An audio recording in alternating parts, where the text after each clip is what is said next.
hey, can we please, set up this shot in the schedule to be at this time? Because that's gonna be the best. We won't have to like bring in any units outside. It's quick and easy. Production loves hearing that's gonna be easy. So they listened to me. I felt like Roger Deakins when he's telling people to wait for the sun to come out. Hey guys, my name is Natalia Moscoso. I'm a cinematographer based in Los Angeles. So today we're talking about a commercial with Nike for Latin Heritage Month, directed by DP Delgado. 90. 90. Dale, mija.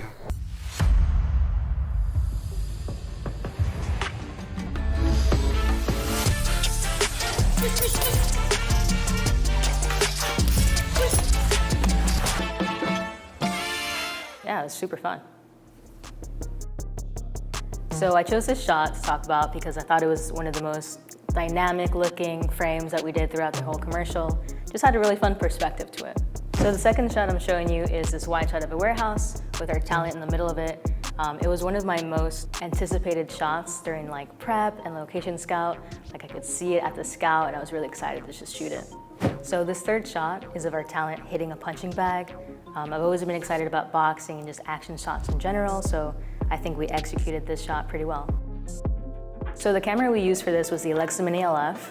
I chose it just because it had a large format sensor. I wanted to get some shallow depth with it and just really wanted the best skin tone and color I could get out of it. The lenses I chose for this project were the Kawa Vintage Full Frame Primes.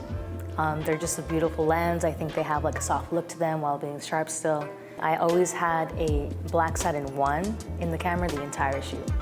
I really wanted something that was gonna target our contrast levels too, because we're dealing with a lot of shadows and different latitudes of highlights.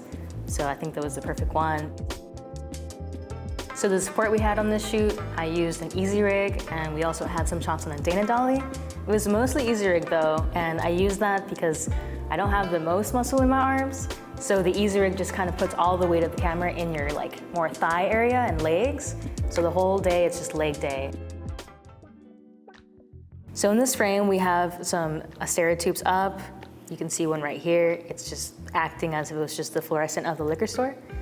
And then over here, we have like a Nova with the softbox just pushing in this key that you see on this man's head. And back here, I think there's another Nova with like an RGB setting of blue that we matched to there's like this open sign that was like a nice neon blue, and we just used the Nova to like emphasize that look.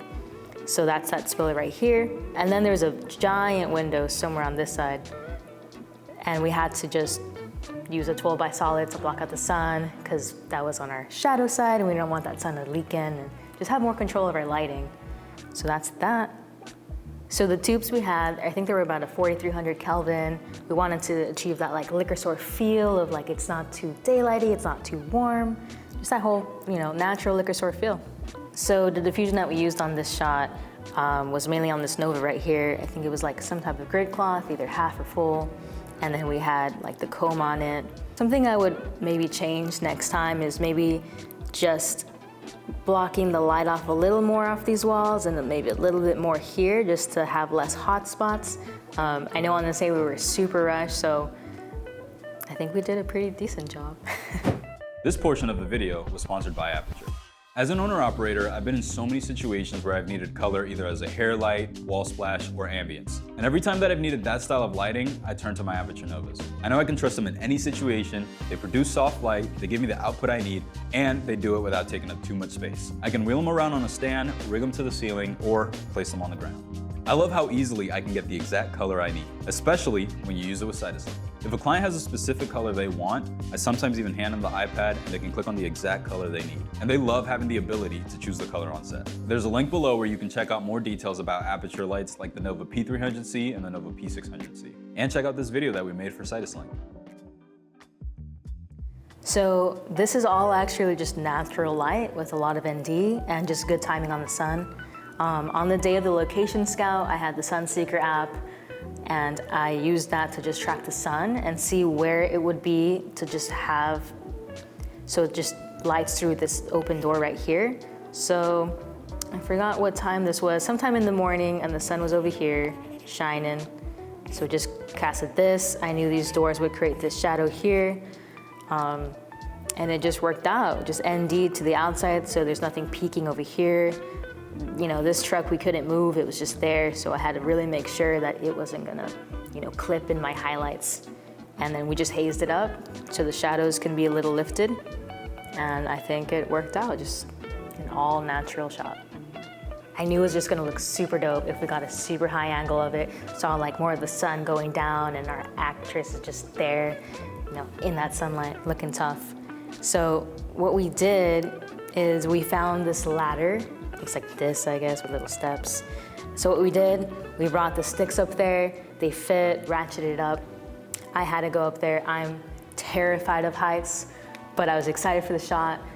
And yeah, it looked like this, just with the camera shooting. And it was great. I knew I wanted this action shot to look real moody and just like, you know, strong, making her look powerful.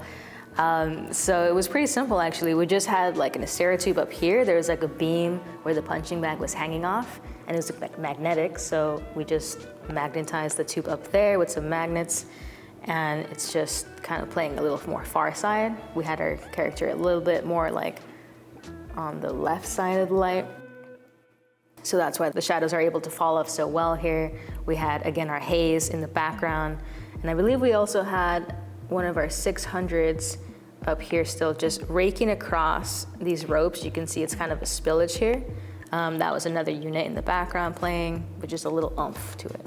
So we shot with a tighter lens and kind of just, it provides, you know, making the bag more out of focus here, more foreground element, more close up on our actress here. Just more shallow with it, and just, I feel like that brings out the toughness of it. I usually always have a rotopola. The rotopola just helps with controlling reflections, whether that's on the ground, light spill, or even on like darker skin tones. If I know I'm shooting someone of a darker skin tone, I'm always gonna have a rotopola on standby. I think darker skin is just more reflective, so having that rotopola kind of helps me control the amount that's reflecting off of them. It kind of almost looks like it's diffusing their skin too, which I love. And yeah, it's just another way to have more control over your frame and lighting.